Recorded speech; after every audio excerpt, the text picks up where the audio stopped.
നമസ്കാരം. സ്നേഹജ്യോതിസ് ഗുരുകുലം അമ്മ പ്രാർത്ഥന ധ്യാനം. ഭഗവാൻ ഇന്ന് നമുക്ക് നൽകുന്ന ആ ദൈവികമായ മെസ്സേജ് എന്താണെന്ന് നോക്കാം. അതിനനുസരിച്ച് നമ്മുടെ ഇന്നത്തെ ഒരു ദിവസത്തെ നമുക്ക് സെറ്റ് ചെയ്യാം. ഭഗവാൻ നമ്മളെ പടിപടിയായി ഉയർത്തുന്നതിന് വേണ്ടിയിട്ട് നൽകുന്ന മെസ്സേജുകളാണ്. ഇത് ഭഗവാന്റെ പരമഭക്തയായ ഒരു സ്ത്രീ അവര് ഭക്തിപൂർവ്വം തയ്യാറാക്കിയ കാർഡുകളാണ്. അപ്പോൾ ഇത് ഭഗവാൻ തന്നെ നമുക്ക് നൽകുന്ന മെസ്സേജായിട്ട് നമുക്ക് തീർച്ചയായിട്ടും കരുതാം. കാരണം ഭഗവാൻ ഭക്തരിലും ജീവിക്കുന്നു എന്നുള്ളത് നമുക്കറിയാവുന്നതാണ്. നന്നായിട്ട് പ്രാർത്ഥിക്കുക. ഭഗവാൻ ഇന്ന് നമ്മുടെ ജീവിതത്തെ മാറ്റം വരുത്തുവാൻ എന്ത് മെസ്സേജാണ് നൽകുന്നത് എന്ന് നമുക്ക് നോക്കാം. ഓം നമോ നാരായണായ. ഓം നമോ ഭഗവതേ വാസുദേവായ. ഓം ക്ലീം കൃഷ്ണായ.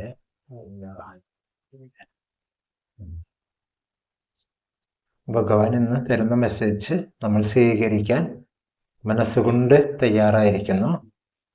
നന്ദിയോടുകൂടി സ്നേഹത്തോടുകൂടി ഭഗവാൻ നൽകുന്ന മെസ്സേജ് സ്വീകരിച്ച് ഭഗവാൻ കാണിക്കുന്ന വഴിയിൽ കൂടെ നടക്കാൻ ഭഗവാന്റെ അങ്ങയുടെ ഭക്തരായ ഞങ്ങൾ ഇതാ തയ്യാറായിരിക്കുന്നു.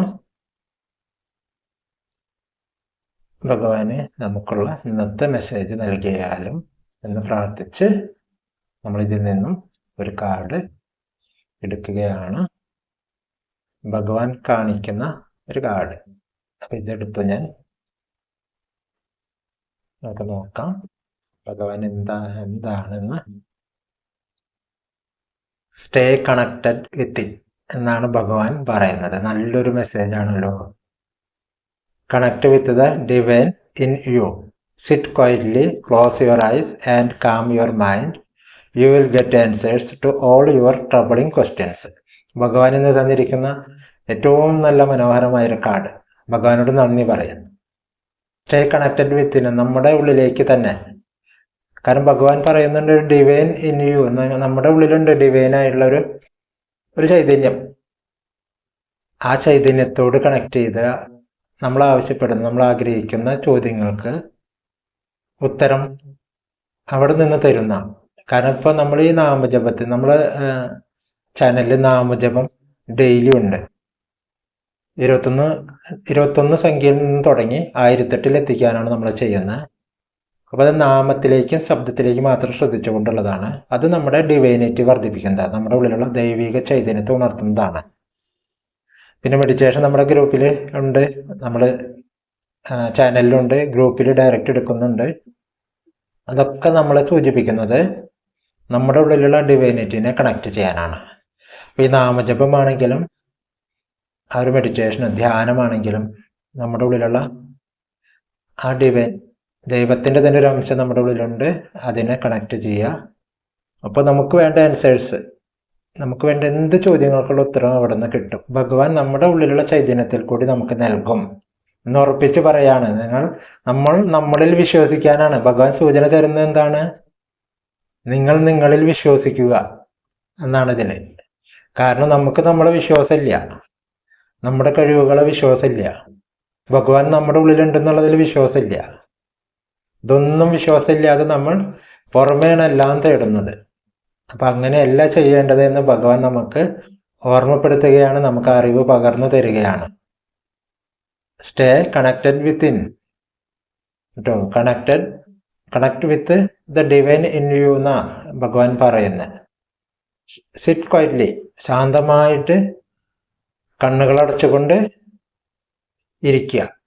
എന്നിട്ട് മനസ്സിനെ ശാന്തമാക്കുക. അപ്പൊ നമ്മൾ ചോദിക്കുന്ന ചോദ്യങ്ങൾക്കെല്ലാത്തിനും ഉത്തരം നമ്മുടെ ഉള്ളിൽ നിന്നും കിട്ടും. ഭഗവാൻ പരമഹംസ യോഗാനന്ദ പരമഹംസ നമ്മളോട് പറഞ്ഞ പോലെ ഭഗവാൻ ഇൻഡ്യൂഷനായിട്ടാണ് പ്രവർത്തിക്കുന്നത്. അപ്പൊ നമ്മുടെ ഉള്ളിൽ ആ ഇൻഡ്യൂഷൻ ഭഗവാൻ തന്നിട്ടുണ്ട്. കാര്യങ്ങൾ ഇതുപോലെ സൂചനകൾ നമ്മുടെ ഉള്ളിൽ നിന്നും ലഭിക്കും. നമ്മൾ സിറ്റ് ക്വയറ്റ്ലി എന്നാ പറഞ്ഞിരിക്കുന്നത് കേട്ടോ. നമ്മൾ ശാന്തമായിരിക്കുക, നമ്മുടെ മനസ്സിനെ ശാന്തമാക്കുക. അപ്പൊ അവിടെ നിങ്ങളുടെ ഉള്ളിലുള്ള ഞാനാകുന്ന ചൈതന്യം. ഭഗവാൻ പ്രത്യേകം പറയുന്നുണ്ട് എല്ലാവരുടെ ഉള്ളിലും എല്ലാം ഞാനാണ്. ഭഗവത്ഗീത അതിനാണ് തന്നിരിക്കുന്നത്, ആ ഒരു തിരിച്ചറിവ് തരാൻ.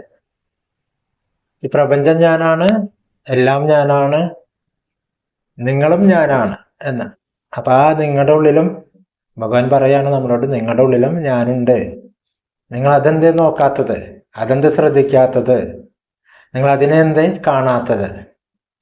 നിങ്ങളുടെ ഉള്ളിലുള്ള എന്നെ നിങ്ങൾ കാണാതെ നിങ്ങൾ പുറമേയുള്ള എന്നെ തേടിയാൽ എങ്ങനെയാണ് കാണുക? എങ്ങനെയാണ് നിങ്ങളത് അറിയുക? ഞാൻ നിങ്ങളുടെ സമീപമുണ്ട്, നിങ്ങളുടെ കൂടെ ഉണ്ടെന്ന് നിങ്ങൾ എങ്ങനെയാണ് അറിയുക? അപ്പൊ അതറിയാൻ വേണ്ടി ഇന്ന് കുറച്ചു നേരം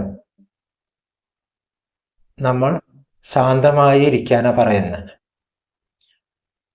ഏതെങ്കിലും നല്ലൊരു സ്ഥലത്ത്, ഒന്നിലെ ക്ഷേത്രത്തിലാണെങ്കിൽ, അല്ലെങ്കിൽ നമ്മുടെ വീട്ടിൽ നമ്മുടെ പൂജാമുറി ഉണ്ടെങ്കിൽ, പ്രാർത്ഥനാ മുറി ഉണ്ടെങ്കിൽ അതിൽ സ്വസ്ഥമായിട്ട് കുറച്ചു നേരം ഇരിക്കുക. ഭഗവാൻ പറഞ്ഞ ഈ മെസ്സേജ് ആലോചിക്കുക. പ്രപഞ്ചം മുഴുവനും നിറഞ്ഞു നിൽക്കുന്ന ഭഗവാൻ നമ്മുടെ ഉള്ളിലുണ്ട്.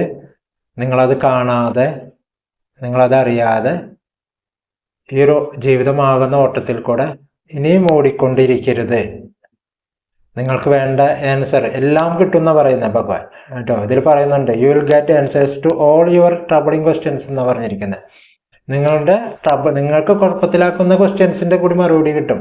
നിങ്ങളുടെ ജീവിതത്തെ എങ്ങനെ നയിക്കണം, നിങ്ങളുടെ ജീവിതത്തിൽ എന്താണ് ചെയ്യേണ്ടത്, നമ്മുടെ ജീവിതത്തെ മാറ്റം വരുത്താൻ എന്ത് ചെയ്യണം, ഇതൊക്കെ ഭഗവാൻ നമ്മുടെ ഉള്ളിൽ നൽകുന്നുണ്ട് മെസ്സേജുകളായിട്ട്. പക്ഷെ നമ്മളത് ഉള്ളിലേക്ക് നോക്കിയാലാണ്, നമ്മളെ ശ്രീകോവിൽ തുറന്ന് നോക്കിയാലാണ് നമ്മുടെ ഉള്ളിലുള്ള ചൈതന്യത്തെ കാണുള്ളൂ. നമ്മുടെ ഉള്ളിലുള്ള ശ്രീകോവിലിനെ തുറക്കാതെ നമ്മൾ ഓടുകയാണ് മറ്റ് ശ്രീകോവിലുകൾ നോക്കിയിട്ട് കേട്ടോ. അപ്പോൾ അതുകൊണ്ട് ഇന്ന് നമ്മൾ തീർച്ചയായിട്ടും ഭഗവാന്റെ ആ ഒരു മെസ്സേജ്, നമ്മുടെ ജീവിതത്തെ മാറ്റം വരുത്താനുള്ള ഈ മെസ്സേജ് സ്വീകരിച്ചുകൊണ്ട് നമ്മുടെ ഉള്ളിലേക്ക് കുറച്ചു നേരം ഇരുന്ന് നോക്കും. ഇന്ന് മുതൽ ദിവസവും നമ്മുടെ ഉള്ളിലേക്ക് ശാന്തമായി ഇരുന്ന് ചിന്തകൾക്ക് മറ്റൊന്നിനും പ്രാധാന്യം കൊടുക്കാതെ നമ്മുടെ ഉള്ളിലെ ഭഗവത് ചൈതന്യത്തിനെ അറിയുന്നതിന് വേണ്ടി കുറച്ച് മിനിറ്റുകൾ അല്ലെങ്കിൽ ഏതാനും മണിക്കൂറുകൾ തന്നെ നമ്മൾ ചെലവഴിക്കാൻ ഭഗവാൻ പറയാണ്. നിങ്ങളുടെ ഓട്ടം നിർത്തൂ. നിങ്ങളുടെ ആ ഒരു ക്വസ്റ്റ്യൻ, അതായത് ഉത്തരം കിട്ടാത്ത ചോദ്യങ്ങളും കൊണ്ടുള്ള ഓട്ടം നിർത്തും. അതായത് നിങ്ങൾ ശാന്തമായിരുന്ന നിങ്ങളുടെ ഉള്ളിൽ നിന്നും ഞാൻ പറഞ്ഞു തരും നിങ്ങൾക്കുള്ള ഉത്തരം എന്ന് ഭഗവാൻ ഉറപ്പിച്ച് പറയുകയാണ്. അപ്പൊ അതിനെ സ്വീകരിച്ചുകൊണ്ട് ഭഗവാനോട് നന്ദി പറഞ്ഞുകൊണ്ട് ഇന്ന് മുതൽ നമ്മൾ മിനിമം ഒരു 20 മിനിറ്റ് എങ്കിലും നമുക്ക് വേണ്ടി അല്പസമയം ശാന്തമായി ഇരിക്കുമെന്ന് ദൃഢപ്രതിജ്ഞ എടുക്കുന്നു. അപ്പൊ ഇത് സ്വീകരിച്ചുകൊണ്ട് ഭഗവാൻ നമ്മുടെ ജീവിതത്തിന് മാറ്റം വരുത്താനുള്ള ഓരോരോ സ്റ്റെപ്പുകൾ നൽകുകയാണ്. അത് നമ്മളിന്ന് സ്വീകരിച്ചിരിക്കുന്നു. പൂർണ്ണ മനസ്സോടെ സ്നേഹത്തോടെ ഭഗവാനോട് നന്ദി പറഞ്ഞുകൊണ്ട് അപ്പൊ നമുക്ക് വീണ്ടും ഈ ഒരു മെസ്സേജിനെ സ്വീകരിക്കും എന്ന് പറഞ്ഞുകൊണ്ട് നിർത്തുന്നു. നാളെ വീണ്ടും കാണാം. എല്ലാവർക്കും ഹൃദയം നിറഞ്ഞ നന്ദി.